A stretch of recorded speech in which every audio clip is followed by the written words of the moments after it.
ಕೇಳು ಕೇಳು ಕೇಳು ಜಾಣ ಜಾಣ ಸುದ್ದಿಯ ಕೇಳು ಕೇಳು ಕೇಳು ಜಾಣ. ಇಂದು ಹಂದು ಮುಂದು ಹಿಂದು ಹರಿವು ತಿಳಿವು ಚುಟುಕು ಬೆರಗು ನಿತ್ಯ ನುಡಿಯುವತ್ತು ತರಲು ಕೇಳಿ ಜಾಣರ ಜಾಣ ಸುದ್ದಿಯ ಕೇಳು ಕೇಳು ಕೇಳು ಜಾಣ ಜಾಣ ಸುದ್ದಿಯ ಕೇಳು ಕೇಳು ಕೇಳು ಜಾಣ. ಸಂಪುಟ 4 ಸಂಚಿಕೆ 82 ಡಿಸೆಂಬರ್ 2, 2020. ಜಾಣ ಜಾಣೆಯರು.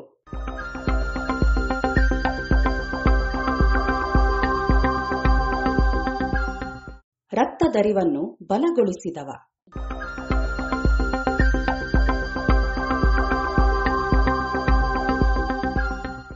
ಮನುಷ್ಯ ಇತರ ಮನುಷ್ಯರ ಬಗ್ಗೆ ತನಗಿರುವ ಹೊಣೆಗಾರಿಕೆಯನ್ನು ಅರಿತುಕೊಂಡದ್ದು ಇಂದಿನ ಯುಗದ ಒಂದು ಮಹತ್ತರವಾದ ಬೆಳವಣಿಗೆ.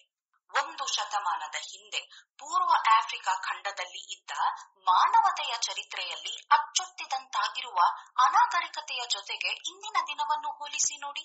ಮಾನವನ ಈ ಅಭಿವೃದ್ಧಿಯ ಬಗ್ಗೆ ಪ್ರೊಫೆಸರ್ ಪೀಬಾಡಿ ಈ ಮಾತುಗಳನ್ನು ನುಡಿದಿದ್ದಾರೆ.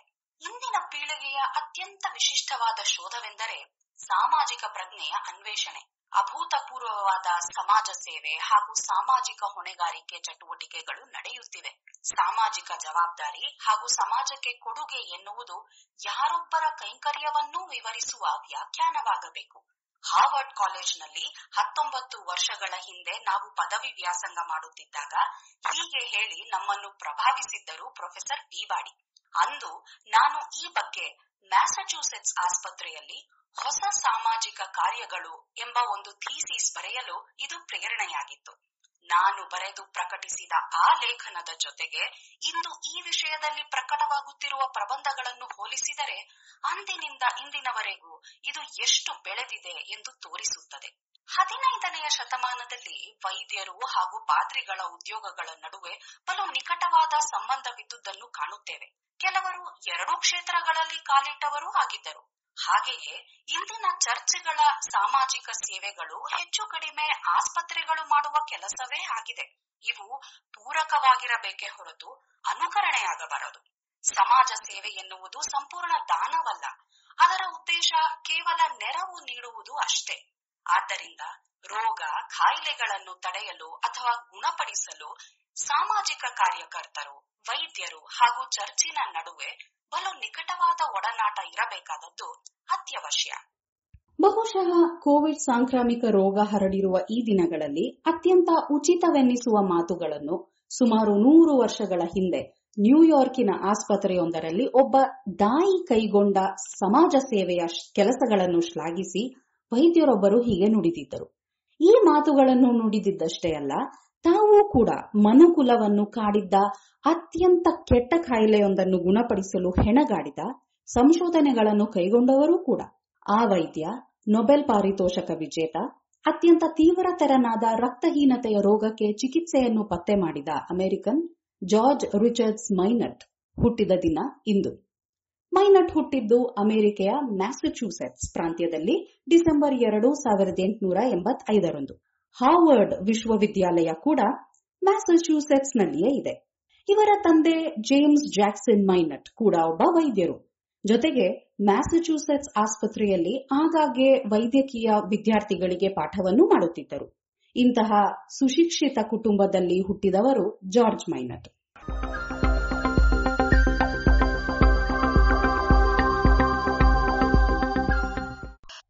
ಇವರ ಕುಟುಂಬ ಸಿರಿವಂತವಾಗಿದ್ದರೂ ಬಾಲ್ಯದಲ್ಲಿ ಜಾರ್ಜ್ ಬಲು ಅನಾರೋಗ್ಯದಿಂದ ಬಳಲಿದ್ದರು. ಹೀಗಾಗಿ ಇವರ ತಂದೆ ತಾಯಂದಿರು ಇವರ ಆಹಾರಾಭ್ಯಾಸಗಳ ಬಗ್ಗೆ ಬಹಳ ಎಚ್ಚರಿಕೆ ವಹಿಸಿದ್ದರು. ಈ ರೀತಿ ಸಣ್ಣವರಿದ್ದಾಗಿನಿಂದಲೇ ಆರೋಗ್ಯ ಮತ್ತು ಆಹಾರದ ನಡುವಣ ಸಂಬಂಧವನ್ನು ಮನಗಂಡವರು ಇವರು. ಇವರು ಇದ್ದ ಬಾಸ್ಟನ್ ಪ್ರಾಂತ್ಯದಲ್ಲಿ ಚಳಿಗಾಲ ಬಲು ತೀವ್ರತರನಾಗಿದ್ದರಿಂದ ತಮ್ಮ ಮಕ್ಕಳನ್ನು ಅಲ್ಲಿಂದ ದೂರದ ಕ್ಯಾಲಿಫೋರ್ನಿಯಾಗೆ ತಂದೆ ತಾಯಂದಿರು ಕಳಿಸುತ್ತಿದ್ದರು. ಹೀಗೆ ಚಳಿಗಾಲದಲ್ಲಿ ದೂರದ ಊರಿಗೆ ರಜೆ ಕಳೆಯಲು ಹೋಗುತ್ತಿದ್ದ ಜಾರ್ಜ್ ಅಲ್ಲಿ ನಿಸರ್ಗದ ಬಗ್ಗೆ ಸಾಕಷ್ಟು ಕಾಳಜಿ ಬೆಳೆಸಿಕೊಂಡರಂತೆ. ಚಿಟ್ಟೆಗಳನ್ನು ಹಿಡಿದು ಅಧ್ಯಯನ ಮಾಡುವುದು ಇವರ ಹವ್ಯಾಸವಾಗಿತ್ತು. ತಾವಿನ್ನೂ 17ನೆಯ ವಯಸ್ಸಿನವರಾಗಿದ್ದಾಗಲೇ ಚಿಟ್ಟೆಗಳ ಬಗ್ಗೆ ತಾವು ನಡೆಸಿದ್ದ ಅಧ್ಯಯನಗಳನ್ನು ಒಟ್ಟುಗೂಡಿಸಿ ಒಂದು ಸಂಶೋಧನಾ ಪ್ರಬಂಧವನ್ನು ಬರೆದು ಪ್ರಕಟಿಸಿದ್ದರು. ವಿಜ್ಞಾನದಲ್ಲಿ ಪದವಿಯನ್ನು ಪಡೆದ ನಂತರ ಇವರು ಸುಪ್ರಸಿದ್ಧ ಹಾರ್ವರ್ಡ್ ಮೆಡಿಕಲ್ ಕಾಲೇಜನ್ನು ಸೇರಿದರು. ಅಲ್ಲಿ ಓದುತ್ತಿದ್ದಾಗಲೇ ಇವರ ಶಿಕ್ಷಕರಾದ ರಿಚರ್ಡ್ ಕ್ಯಾಬೆಟ್ ಪರ್ನಿಷಿಯಸ್ ಅನೀಮಿಯಾ ಅಥವಾ ಅಪಾಯಕಾರಿ ರಕ್ತಹೀನತೆ ಎನ್ನುವ ರೋಗದ ಬಗ್ಗೆ ಸಂಶೋಧನೆ ನಡೆಸುತ್ತಿದ್ದರು. ಆ ಸಂದರ್ಭದಲ್ಲಿ ಒಮ್ಮೆ ಒಬ್ಬ ರೋಗಿಯನ್ನು ಪರೀಕ್ಷಿಸಿದ ಇವರು ಕ್ಯಾಬೆಟ್ ಹೇಳಿದಂತೆ ಆ ರೋಗಿಗೆ ಬಂದಿದ್ದು ಅಪಾಯಕಾರಿ ರಕ್ತಹೀನತೆ ಅಲ್ಲ, ಅದು ಬೇರೊಂದು ಪ್ರಕಾರದ ಅನುವಂಶೀಯ ರಕ್ತಹೀನತೆ ಎಂದು ಪ್ರತಿಪಾದಿಸಿದ್ದಷ್ಟೇ ಅಲ್ಲ, ಅದನ್ನು ಸಾಧಾರವಾಗಿ ನಿರೂಪಿಸಿ ಎಲ್ಲರ ಮನ ಸೆಳೆದಿದ್ದರು. ಮುಂದೆ ಇದೇ ಕಾಯಿಲೆಗೆ ತಾವು ಚಿಕಿತ್ಸೆ ನೀಡುತ್ತೇವೆಂದು ಅವರಿಗೆ ತಿಳಿದಿತ್ತೋ ಇಲ್ಲವೋ ಗೊತ್ತಿಲ್ಲ. ಅನಂತರ ಮ್ಯಾಸಚ್ಯೂಸೆಟ್ಸ್ ಆಸ್ಪತ್ರೆಯಲ್ಲಿಯೇ ಉದ್ಯೋಗಕ್ಕೆ ಸೇರಿಕೊಂಡ ಇವರು ಆರಂಭದಿಂದಲೇ ರಕ್ತದ ವಿವಿಧ ಕಾಯಿಲೆಗಳ ಬಗ್ಗೆ ಆಸಕ್ತಿ ವಹಿಸಿದ್ದರು. ಆದರೆ ಬೇರೆಯವರಂತಲ್ಲದೆ ತಾವು ಯಾವುದೇ ಅಧ್ಯಯನ ಮಾಡಿದರೂ ರೋಗಿಗಳ ಆಹಾರಾಭ್ಯಾಸವನ್ನು ವಿವರವಾಗಿ ದಾಖಲಿಸುತ್ತಿದ್ದರು. ಇದು ಬಹುಶಃ ಚಿಕ್ಕಂದಿನಿಂದಲೇ ಆಹಾರದ ಮಹತ್ವದ ಬಗ್ಗೆ ಮನೆಯಲ್ಲಿ ಹಿರಿಯರು ಮಾಡಿದ್ದ ಉಪಚಾರದಿಂದ ಇರಬಹುದು ಎನ್ನುವುದು ಅವರ ಸಹೋದ್ಯೋಗಿಯಾಗಿದ್ದ ವಿಲಿಯಂ ಕ್ಯಾಸಲ್ ಎಂಬವರ ಅಭಿಪ್ರಾಯ. ರೋಗಗಳ ಚಿಕಿತ್ಸೆಗೆ ವೈದ್ಯಕೀಯ ಸಂಶೋಧನೆಗಳು, ಅದರಲ್ಲಿಯೂ ಮೂಲಭೂತ ಜೀವವಿಜ್ಞಾನದಲ್ಲಿಯ ಸಂಶೋಧನೆಗಳು ಬಲು ಉಪಯುಕ್ತ ಎನ್ನುವುದು ಮೈನಟರ ವಾದವಾಗಿತ್ತು.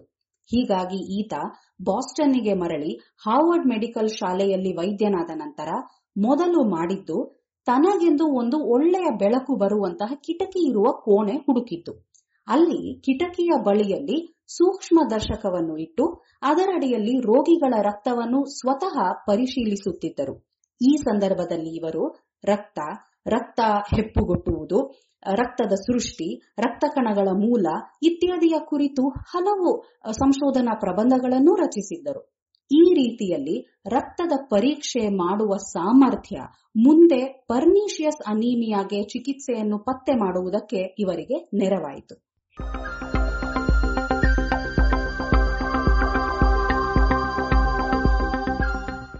ಪರ್ನಿಷಿಯಸ್ ಅನೀಮಿಯಾವನ್ನು ಅಪಾಯಕಾರಿ ಅನೀಮಿಯಾ ಎನ್ನುತ್ತಾರೆ. ರಕ್ತಹೀನತೆಗೆ ಹಲವು ಕಾರಣಗಳಿರಬಹುದು. ಒಂದು, ರಕ್ತದಲ್ಲಿ ಈಗಾಗಲೇ ಇರುವ ರಕ್ತ ಕಣಗಳು, ಅದರಲ್ಲಿಯೂ ಕೆಂಪು ರಕ್ತ ಕಣಗಳು ನಾಶವಾಗಿ ರಕ್ತಹೀನತೆ ಕಾಣಿಸಿಕೊಳ್ಳಬಹುದು. ಇಲ್ಲವೇ ಕೆಂಪು ರಕ್ತ ಕಣಗಳ ಸೃಷ್ಟಿಯೇ ಕಡಿಮೆಯಾಗಿ ರಕ್ತಹೀನತೆ ಕಾಣಿಸಿಕೊಳ್ಳಬಹುದು. ಮೂಲ ಯಾವುದೇ ಇದ್ದರೂ ಕಾರಣಗಳು ಒಂದೇ ಇರಲಿಕ್ಕಿಲ್ಲ ಎನ್ನುವುದು ಆಗಿನ ವೈದ್ಯರಿಗೆ ಅರ್ಥವಾಗಿತ್ತು. ಹೀಗಾಗಿ ಪ್ರತಿಯೊಂದು ರಕ್ತಹೀನತೆಯ ವಿಷಯದಲ್ಲಿಯೂ ಕೂಲಂಕುಷವಾಗಿ ಅಧ್ಯಯನ ಮಾಡುತ್ತಿದ್ದರು. ಅಪಾಯಕಾರಿ ಅನೀಮಿಯಾ ಎನ್ನುವುದು ಆಹಾರ ದೋಷದಿಂದ ಉಂಟಾಗುತ್ತಿದೆ ಎನ್ನುವ ಅನಿಸಿಕೆ ಇತ್ತು. ಆದರೆ ಇದಕ್ಕೆ ಪೂರಕವಾಗಿ ಕೊಟ್ಟ ಯಾವುದೇ ಚಿಕಿತ್ಸೆಯೂ ಫಲ ನೀಡುತ್ತಿರಲಿಲ್ಲ. ಈ ಪರ್ನಿಷಿಯಸ್ ಅನೀಮಿಯಾ ರೋಗಿಗಳ ಆಹಾರಾಭ್ಯಾಸದ ಫಲವಿರಬೇಕು ಎನ್ನುವ ಅಂದಾಜು ಇತ್ತು. ಮೈನಟ್ಗಾದರೋ ಇದನ್ನು ಸರಿಯಾದ ಆಹಾರ ಅಥವಾ ಪೋಷಕಾಂಶವನ್ನು ನೀಡಿ ಸರಿಪಡಿಸಬಹುದು ಎನ್ನುವ ಉಮೇದೂ ಇತ್ತು. ಆ ವೇಳೆಗೆ ಸ್ಯಾನ್ ಫ್ರಾನ್ಸಿಸ್ಕೋದಲ್ಲಿ ಜಾರ್ಜ್ ವಿಪಲ್ ಎಂಬಾತ ನಾಯಿಗಳಲ್ಲಿ ರಕ್ತಹೀನತೆಯನ್ನು ಉಂಟು ಮಾಡಿ ಅದನ್ನು ಸರಿಪಡಿಸುವುದು ಹೇಗೆ ಎಂದು ಪ್ರಯೋಗಗಳನ್ನು ನಡೆಸಿದ್ದರು. ನಾಯಿಗಳಿಗೆ ವಿವಿಧ ಆಹಾರವನ್ನು ನೀಡಿದಾಗ, ಅದರಲ್ಲಿಯೂ ಯಕೃತ್ತಿನ ಮಾಂಸವನ್ನು ಉಣಿಸಿದಾಗ ಅವು ಹೆಚ್ಚೆಚ್ಚು ರಕ್ತ ಕಣಗಳನ್ನು ಉತ್ಪಾದಿಸುತ್ತಿದ್ದವು. ರಕ್ತಹೀನತೆ ಗುಣವಾಗುತ್ತಿತ್ತು. ಹೀಗಾಗಿ ಹಲವು ರೋಗಿಗಳಿಗೆ ಯಕೃತ್ತಿನ ಮಾಂಸದ ಪಥ್ಯವನ್ನು ನೀಡಿ ಪರೀಕ್ಷಿಸಿದರು. ಅವರಲ್ಲಿ ಸಾಕಷ್ಟು ಗುಣ ಕಂಡು ಬಂದಿತಾದರೂ ತಿನ್ನಬೇಕಾದ ಯಕೃತ್ತಿನ ಪ್ರಮಾಣ ಹೆಚ್ಚಿತ್ತು. ಅನಾರೋಗ್ಯದಿಂದ ಬಳಲಿದ್ದ ರೋಗಿಗಳಿಗೆ ಇದು ಇನ್ನೂ ಕಷ್ಟವೆನಿಸಿತ್ತು. ಇದರ ಬದಲಿಗೆ ಯಕೃತ್ನಲ್ಲಿ ಈ ಕಾಯಿಲೆಯನ್ನು ಗುಣಪಡಿಸುವ ಯಾವುದೋ ವಸ್ತುವಿರಬೇಕು, ಅದನ್ನು ಪತ್ತೆ ಮಾಡಬೇಕು ಎಂದು ಮೈನಟ್ ತೀರ್ಮಾನಿಸಿದರು. ಕೋನ್ನ ಎನ್ನುವ ಇನ್ನೊಬ್ಬ ವೈದ್ಯರ ನೆರವಿನಿಂದ ಯಕೃತ್ತಿನಿಂದ ಬೇರ್ಪಡಿಸಿದ ವಿವಿಧ ಅಂಶಗಳನ್ನು ರೋಗಿಗಳಿಗೆ ನೀಡಿ ಅವರಲ್ಲಿ ರೆಟಿಕ್ಯುಲೋಸೈಟ್ ಕೋಶಗಳು ಹೇಗೆ ಪ್ರತಿಕ್ರಿಯಿಸುತ್ತದೆ ಎಂದು ಗಮನಿಸಿದರು. ಅದರಲ್ಲಿದ್ದ ಒಂದು ನಿರ್ದಿಷ್ಟ ಅಂಶ ಯಾವಾಗಲೂ ಉತ್ತಮ ಫಲಿತಾಂಶವನ್ನು ನೀಡುತ್ತಿತ್ತು. ಕಚ್ಚಾ ಯಕೃತ್ತಿನ 1000ರಲ್ಲಿ 1 ಅಂಶದಷ್ಟು ನೀಡಿದರೂ ಫಲಿತಾಂಶ ದೊರೆಯುತ್ತಿತ್ತಾದರೂ ಈ ಅಂಶ ಕಾದಿರುವುದು ಕಷ್ಟದ ಕೆಲಸವಾಗಿತ್ತು. ಆದರೆ ಅಪಾಯಕಾರಿ ರಕ್ತಹೀನತೆಯನ್ನು ಗುಣಪಡಿಸುವ ವಿಧಾನ ಕೈಗೆ ಸಿಕ್ಕಿತ್ತು. ಅದನ್ನು ಇನ್ನಷ್ಟು ಸರಾಗ ಮಾಡುವುದಷ್ಟೇ ಉಳಿದಿದ್ದ ಕೆಲಸ. ಅನಂತರದ ದಿನಗಳಲ್ಲಿ ಬೇರೆಯವರು ಇದನ್ನು ಸಾಧಿಸಿದರು. ಈ ಅಂಶ ಬೇರೇನೂ ಅಲ್ಲ, ಬಿ ಜೀವಸತ್ವ ಎಂದು ಗೊತ್ತಾಯಿತು. ಕೇವಲ ಬಿ ಜೀವಸತ್ವವನ್ನಷ್ಟೇ ನೀಡಿ ರೋಗವನ್ನು ಗುಣಪಡಿಸಲಾಯಿತು. ಹೀಗೆ ಸಾವು ಖಚಿತ ಎನ್ನಿಸಿದ್ದ ರೋಗವೊಂದಕ್ಕೆ ಸಾಮಾನ್ಯ ಚಿಕಿತ್ಸೆ ದೊರಕಿತು. ಸಮಸ್ಯೆ ದೊಡ್ಡದೆನ್ನಿಸಿದ್ದರೂ ಮೂಲ ಬಲು ಚಿಟಿಕೆಯದಾಗಿತ್ತು. ಮನುಷ್ಯನ ಅರಿವಿಗೆ ಸೇರುವ ಚಿಟಿಕೆ ಜ್ಞಾನವೂ ಅಮೂಲ್ಯ. ಇಂತಹ ಹನಿ ಹನಿ ಅರಿವೇ ಜ್ಞಾನಕ್ಕೊಂದು ಸ್ವರೂಪವನ್ನು, ಫಲವನ್ನು, ಆಸೆಯನ್ನು, ಖುಷಿಯನ್ನೂ ಒದಗಿಸುತ್ತದೆ. ಬೃಹತ್ ಜ್ಞಾನ ಎನ್ನುವುದು ಒಂದು ಭ್ರಮೆ. ವೈದ್ಯಕೀಯ ಶೋಧದಲ್ಲಿ ರೋಗಿಯೇ ಪ್ರಧಾನ. ಹೀಗಾಗಿ ವೈದ್ಯನಾದವನು ರೋಗಿಯ ದೈಹಿಕ ಮತ್ತು ಮಾನಸಿಕ ಸ್ವಾಸ್ಥ್ಯದ ಬಗ್ಗೆ ಅಷ್ಟೇ ಅಲ್ಲದೆ ಅವನ ಆರ್ಥಿಕ ಹಾಗೂ ಸಾಮಾಜಿಕ ಆರೋಗ್ಯದ ಬಗ್ಗೆಯೂ ಗಮನವಿಟ್ಟಿರಬೇಕು. ರೋಗಿಯ ಬಗ್ಗೆ ಕಾಳಜಿ ಇಲ್ಲದೆ ಹೋದರೆ ರೋಗವನ್ನು ಚಿಕಿತ್ಸೆ ಮಾಡುವುದರಲ್ಲಿಯೂ ವೈದ್ಯ ಸೋಲುತ್ತಾನೆ ಎಂದು ತಮ್ಮ ಸಂಶೋಧನೆಗಳನ್ನು ಕುರಿತು ಮೈನಟ್ ಹೇಳಿಕೊಂಡಿದ್ದಾರೆ. ವೈದ್ಯ ಎನ್ನುವುದು ಕೇವಲ ಕ್ಲಿನಿಕ್ಕಿನಲ್ಲಿ ನಡೆಸುವ ಪರೀಕ್ಷೆಗಳಲ್ಲ, ವೈದ್ಯ ಹಾಗೂ ರೋಗಿಯ ನಡುವಣ ಸಂಬಂಧ, ಒಂದು ಸಮಾಜ ಸೇವೆ ಎಂದು ನಂಬಿದ್ದ ವೈದ್ಯ, ನೊಬೆಲ್ ಪ್ರಶಸ್ತಿ ವಿಜೇತ ಜಾರ್ಜ್ ರಿಚರ್ಡ್ಸ್ ಮೈನಟ್ ಹುಟ್ಟಿದ ದಿನ ಇಂದು ಡಿಸೆಂಬರ್ 2.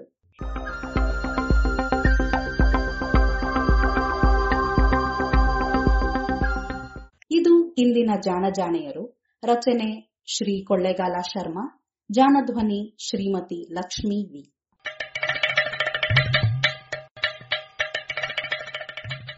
ಜಾಣ ಸುದ್ದಿಯ ಬಗ್ಗೆ ಸಲಹೆ ಸಂದೇಹಗಳು ಇದ್ದಲ್ಲಿ ನೇರವಾಗಿ 9886640328 ಈ ನಂಬರಿಗೆ ವಾಟ್ಸಪ್ ಮಾಡಿ, ಇಲ್ಲವೇ ಕರೆ ಮಾಡಿ.